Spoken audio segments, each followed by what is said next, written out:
ఇవ్వాలి, చీటీ డబ్బులు వెంటనే దోషులపై కఠిన చర్యలు తీసుకోవాలి.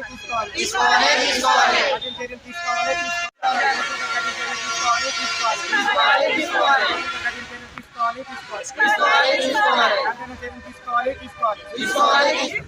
నా పేరు పల్లి సుందరమ్మ. నేను 5 లక్షల సీట్ ఒకటి 5 లక్షల సీట్ ఒకటి వేసినాను. 2 లక్షలు అప్పిచ్చినాను. అక్క బావ అనుకొని మా ఇల్లు ముంచాడు. నా మొగుడు వాషింగ్ పని అండి 7,000 తెస్తాడు. ఆ 7,000లో పుని కట్టి దాన్ని ముప్పుల్లో పసలు ఉండి నా ఇంటికి చాలా ఎక్కి పెట్టేసాడండి. నాకు న్యాయం చేయండి. నా ఇంటిలో దచ్చతి లేదు. నా భర్త కాలసయ్య చొట్ట ఎకలంగు.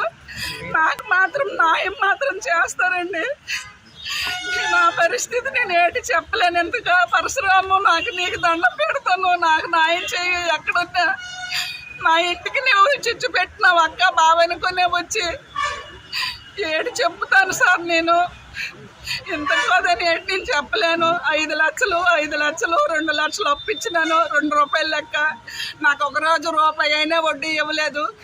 2 లక్షలు తీసుకెళ్ళిపోయిన రూపాయి ఆడి పిల్లము మొగుడు వాళ్ళ బామ్మరిది అన్నయ్య అందరూ వచ్చి సంతకాలు ఎట్టేసి తీసుకెళ్లారు.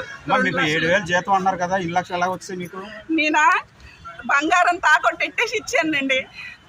బంగారం తాకొట్టెట్టి నేను కట్టుకొని రూపాయి నా కూతురు సగం జాబ్ చేసి 7,000 6,000 తెచ్చేది కదా. ఇందులోటివి చేసి నేను చీటీ కట్టుకొను. 2 లక్షలు వస్తే నాకు మగపిల్లలు లేరు, ఆడపిల్లలు. నేను ఒక 5 లక్షలు చేసి నా పేరుని వేసుకుంటాను. నా కాలు చేయకు అవుతాయని నేను ఆశపడి కట్టానండి. ఈ పొద్దు మాసం చేసాడు. ఆడు ఎక్కడున్నా మీరు రప్పించాలా, మాకు న్యాయం చేయాలి. నేను 16 నెలలు అయింది కట్టినానండి. మధ్య నేను డబ్బులు అడగలేదు, పాడలేదు. లాస్ట్ వరకు ఉండిపోతున్నాను. నేను అడగలేదు సార్. నేను లాస్ట్ వరకు ఉండిపోతాను. మద్యం తెస్తే మళ్ళీ అందరూ కలిపి నేను బ్యాంకులు వేసుకోవాలి కదా. లాస్ట్ వరకు ఉండిపోతే ఇస్తాడు. 5 లక్షలు లాస్ట్ వరకు ఉండిపోతే ఇస్తాడు కదా. మళ్ళీ బ్యాలెన్స్ నేను వేయలేను ఎందుకు అనేసి నేను 5 లక్షలు పూర్తిగా ఇచ్చేస్తాడు. 10 రూపాయలే కొట్టకంటే 5 లక్షలు ఇచ్చేస్తాడు లాస్ట్ వరకు ఉంటే. ఆ 5 లక్షలు బ్యాంకులు వేసుకుంటాను. నాకు అదంతరం అవుతాయని నేను కట్టుకుని సార్. ఇంకంతకు తప్ప నేను ఏం చెప్పలేను. ఇది సంవత్సరాల నుంచి రెడ్డివాసి ద్వారా మాకు ఇల్లు వచ్చింది. ఆ రోజు ఆయన చాలా పోరాడి మాకు అందరికి ఇల్లు చూపించారు. అయినప్పటికీ ఇన్ని సంవత్సరాలు పెట్టి ఆయన మా కాలనీలో ఉంటున్నాడని నమ్మకంతో మేము అందరూ చాలా మంది వరకు చీటీలు వేసాము. నేనైతే మాత్రం ఒక ప్రైవేట్ హాస్పిటల్లో చేస్తూ నేను 5 లక్షల చీటీ ఒకటి 2 లక్షల చీటీ ఒకటి వేసాను. 5 లక్షల చీటీ లాస్ట్ వరకు ఉండిపోమన్నాడు. గత 5వ నెలలో చీటీ అయిపోయింది. నాకు 4 లక్షలు ఇవ్వాలి, ఇదిగో అదిగో అని చెప్పేసి ఇవ్వలేదు ఇంతవరకుని. తర్వాత 2 లక్షల చీటీ ఒకటి ఉంది, అది లాస్ట్ వరకు ఉన్నాను. ఇంకా 2 ఉన్నాయి. 17వ చీటీ అయింది. నెల 17వ చీటీ పాట అయింది. ఆ తర్వాత శ్రీని గారే నాకు అతను పాడుకున్నారు. అతను కూడా డబ్బులు ఇవ్వలేదు ఈ నెల. నాకు ఇంకా 2వ చీటీ ఉంది. 2 చీట్లు ఉన్నాయి. అందులో లాస్ట్ వరకు ఉండిపోయాను. అది మొత్తం నాకు 6 లక్షలు ఇవ్వాలి.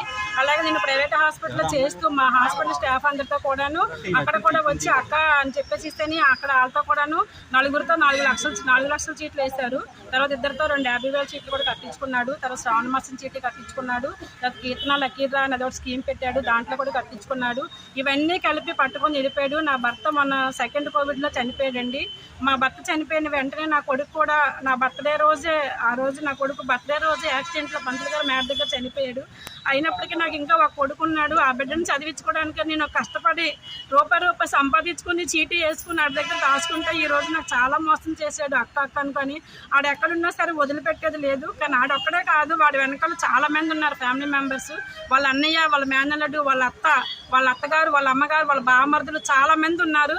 ఆడి పేరున ఏమీ లేకుండా వాళ్ళందరి పేరున వీడు ఎక్కడొక్కడ దాచిపెట్టాడు. మాకందరికీ మోసం చేసి ఒక వాంబే కాలనీ కాదండి, చాలా మంది చాలా గ్రామాలు, శ్రీకాకుళం ఏంటి, తర్వాత తెలంగాణ ఏంటి, విజయనగరం, ప్రతి జిల్లాలో కూడా వీడు ఇలా మోసం చేశాడు.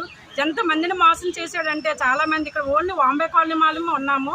ఇంకా చాలా మంది రాలేదు, దూరంగా ఉన్న వాళ్ళు. ఇదంతా మాత్రం పోలీసు వారు ఏదో తగిన చర్య తీసుకొని మాకు అందరికీ న్యాయం చేయాలని పోలీసు వారిని కోరుచున్నామండి.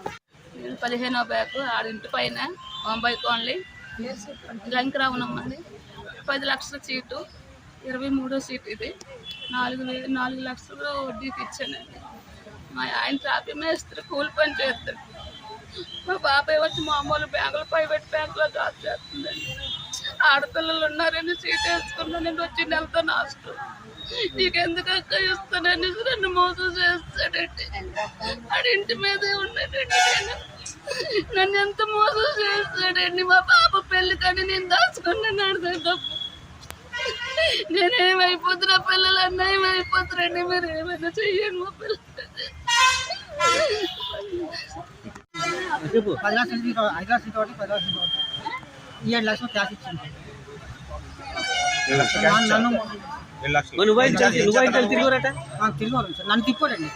బండి మీద తిప్పాడు, ఆ ఇంటి ముందు నిలబెట్టేవాడు. ఆ లోనికి వెళ్ళి మాట్లాడుకుని క్యాష్ తెచ్చుకున్నాను. కాదండి, మీరు ఏం చేస్తారు? నేను పాలు తీసుకుంటాను. వ్యాపారం మీ ఇద్దరు ఫ్రెండ్స్? ఖాళీగా ఉంటాను, పాలు తీసుకోవడం ఖాళీగా ఉన్నాను. మీ ఇద్దరు కలిసే ఉంటారు ఎప్పుడునా? కలిసి తిప్పాడండి. ఎక్కడ ఉన్నాడు? పలాండాలు ఉన్నాడని చెప్పలేదు. జీతం వచ్చాడా? జీతం లేదు, ఏది లేదు. తీసుకెళ్ళాడు. పరశురామ అనే కుర్రోడు మా బాంబే కాలనీలో ఉన్నాడు. 20 సంవత్సరాల నుంచి కలిసి మలిసి తిరుగుతాడు కాబట్టి ప్రాపర్టీ అన్నీ మొత్తం మనమే కాదు, మా కాలనీ మొత్తం అందరూ చీట్లు వేసుకున్నారు. పాడడము ఇచ్చుకోవడము లాస్ట్ వరకు ఎవడము చేస్తాడు కదా నమ్మకం మీద అందరం వేసాము. ఈసారి నేను కూడా మా ఆయన్ని తెలియకుండా 10 నెలలు తెలియకుండా నేను 10 లక్షలు చీటీ వేసాను. తెలియకుండా వేసిన తర్వాత కలెక్షన్కి వచ్చారు. ఎవరు? వాళ్ళ బామ్మర్ది, వాళ్ళ మేనల్లుడు, వాళ్ళ ఆవిడి, వాళ్ళ అత్త, వాళ్ళ మామ, సతీష్ గడు, వాళ్ళ అన్నయ్య, వీళ్ళందరూ వచ్చి నెలకొకరు కలెక్షన్ చేసుకుంటారు. ఇప్పుడు ఈ బాబు ఇప్పుడు మాట్లాడాడు. ఆయన పేరు ఏం పేరో నాకు తెలదు. సత్యబాబు, ఇంటి పేరు గండి సత్యబాబు. ఆయన కూడా వచ్చాడు. నేను చీట్ డబ్బులు పాడుకుంటే చీట్ డబ్బులు ఇస్తే ఈయన కూడా వచ్చాడు కలెక్షన్కి.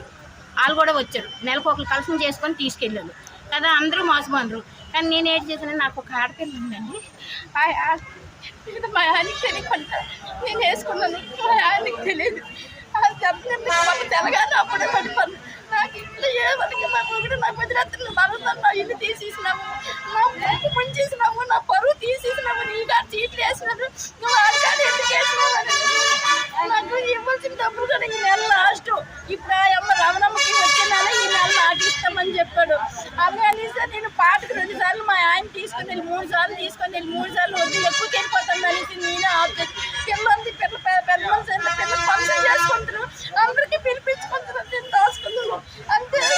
5 లక్షల సీట్ ఒకటి, అది 9వ సీట్ అయ్యింది అంతే. 5 లక్షలు ఎంత ఉంటుందమ్మా అమౌంట్? అందరిది కలిపి ఎంత ఉంటుంది?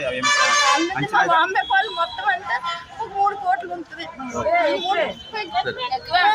చీటీ పేరు మీద మరడాన పరశురాము, అతను బామ్మర్ది, వాళ్ళ అన్నయ్య, వాళ్ళ వదిలి గారు, పరశురాము గారు మామగారు, వాళ్ళ అత్తగారు, ధనంజయ్, వీళ్ళందరూ కలిపి గత 3 ఏళ్ళుగా చీటీలు ఇస్తున్నారు. గత 3 ఏళ్ళుగా చీటీలు ఇస్తుంటే అదే భాగంగా జనాలందరూ కూడా నమ్మి వాళ్ళ దగ్గర పప్పు చీటీలు, లాటరీ చీటీలు, డ్రా చీటీలు, మనిషి దగ్గర 1000 రూపాయలు, ఒక్క నెలకు 1000 రూపాయలు, దాదాపు సుమారు 10,000 మంది టోటల్గా 10,000 మంది ఉంటారు టోటల్గా. అయితే మా గాజువక్క, బాణచోట, బాబోజీ కాలనీ, పీరియర్స్ కాలనీ, అసోనగర్, ఆ కాలనీకి సంబంధించి అన్ని కలిగి దాదాపు ఒక్కొక్క మనిషి 5 లక్షలు, ఒక్కొక్క మనిషి 10 లక్షలు, పప్పు సీట్లు 20 లక్షలు, 1 లక్ష రూపాయలు, 2 లక్షలు, మరికొంతమంది వడ్డీలు ఇస్తానని చెప్పి కూడా కొంతమంది వడ్డీలకు కూడా డబ్బులు తీసుకొని 2 లక్షలు 3 లక్షలు కూడా వడ్డీలు కూడా తీసుకున్నాడు. తీసుకొని ఈ సొమ్మంతా తన బంధువుల దగ్గర, వాళ్ళ బామర్దుల దగ్గర, వీళ్ళందరూ కూడా చీటిపాటికి వచ్చేటప్పుడు కూడా వీళ్ళందరూ వచ్చేవాళ్ళు కూర్చుంటారు. వాళ్ళందరూ తెలిసే జరిగింది. ఈ రాత్రి సిఐ గారికి వచ్చి మేము చెప్పాము, సార్ ఇలా జరిగిందంటే నేను యాక్షన్ తీసుకుంటాను, మీరేం బయటపడద్దు. సిఐ గారు కూడా చక్కగా చెప్పారు, యాక్షన్ తీసుకుంటాం. ఇప్పుడు కూడా ఏసీపీ గారు మేము చెప్పాం, ఇమ్మీడియట్లీ యాక్షన్ తీసుకుంటాం. ఏసీపీ గారు కూడా చెప్పారు. మాకైతే ఏసీపీ గారు కాదు, ఏసీపీ సిఐ గారు నమ్మకం ఉంది. మీ ఏంటంటే ఈ డబ్బులు కట్టడానికి చాలామంది పేదవాళ్ళు, ఎందుకంటే కూలి పని 4 పని ఫ్లేవర్ పనికి వెళ్ళి రూపాయి పోగు చేసుకొని పిల్ల పెళ్ళిళ్ళకో, కొడుకు పెళ్ళికో, పిల్లకి ఏ కార్యక్రమం కానీ దాచుకున్న డబ్బులు వస్తాయని తెలియక వీళ్ళు చాలామంది చేసుకున్నారు. అయితే వీడు నమ్మి ఎప్పుడు కూడా 2.5 సంవత్సరాలుగా చీటీ గత 10 ఏళ్ళుగా ఎత్తుండో 2.5 సంవత్సరాలుగా వీళ్ళు ఏం చెప్తున్నాడంటే, అమ్మ మీకు ఈ నెల లాస్ట్లు ఇచ్చేస్తాను చెప్తున్నాడు. అందరికి దగ్గర 5,000 మందికి 10,000 దగ్గర 5,000 దగ్గర 100 రూపాయలు, 1000 రూపాయలు, 1,00,000 రూపాయలు ఈ నెల లాస్ట్లు ఇస్తానని చెప్పి ఈ ఫ్యామిలీ కుటుంబాలు అందరూ కూడా ఈ నెల ఇస్తానని చెప్పి జంప్ అయిపోయాడు. కనబడి కూడా పారిపోయాడు. ఫ్యామిలీ అందరూ 3 ఫ్యామిలీ కూడా వెళ్ళిపోయారు. ఆ ఫ్యామిలీ కూడా చెప్పాను సీఏ గారికి. కనుక వీళ్ళందరూ కూడా మేము ఒకటే కోరుకుంటున్నాం, ఇమ్మీడియట్ పోలీసులు స్పందించి వాళ్ళందరూ ఎక్కడెక్కడ పట్టుకొని వాళ్ళందరూ కూడా లోన్ వేసి ఎంక్వైరీ చేయవలసిన పోలీసులు కోరుచున్నాం. లేని పక్షంలో మేమందరం గాజువాక స్టేషన్లో ఇదంతా గాజువాక స్టేషన్లో మేమందరం ఉద్యోగాలు చేయడానికి రెడీగా ఉన్న. రెండోది ఇంకోటి ఏంటంటే దాదాపు డబ్బులు 30 కోట్ల నుంచి 50 కోట్లు జరిగింది. ఎందుకంటే విజయవాడ, కర్నూలు, లోకేష్ మొత్తం అన్ని దగ్గర నుంచి అక్కడి నుంచో ఈయన దండేశాడు. అనకాపల్లి కనుక అవన్నీ లోతుగా పరిచిస్తే దాదాపు 60 కోట్లు వస్తుంది కదా. మా గాజువాకలు దాదాపు సుమారు 30-40 కోట్లు గాజువాకి. మిగతా కూడా లోతుగా పరిష్కారం చెప్తాను. లోతుకి వెళ్ళమని ఎంక్వైరీ చెప్పాం. సీఏ గారు ఎంక్వైరీ చేస్తున్నారు. దయచేసి మీ ఒకటో కోత మీ మీడియా అందరు కూడా వీళ్ళందరూ పేదోళ్ళు, రాత్రులు తిండి లేక చెప్పలేక ఏడ్చుకొని కూర్చున్నారు. రాత్రి కూడా స్టేషన్ దగ్గర ఏడ్చుకొని కూర్చున్నారు. వాళ్ళు డబ్బులు ఇప్పిస్తారని మీ మీడియా మిత్రులకి, ఇటు పోలీసు వారికి మేమందరూ కూడా కోరుకుంటున్నాం.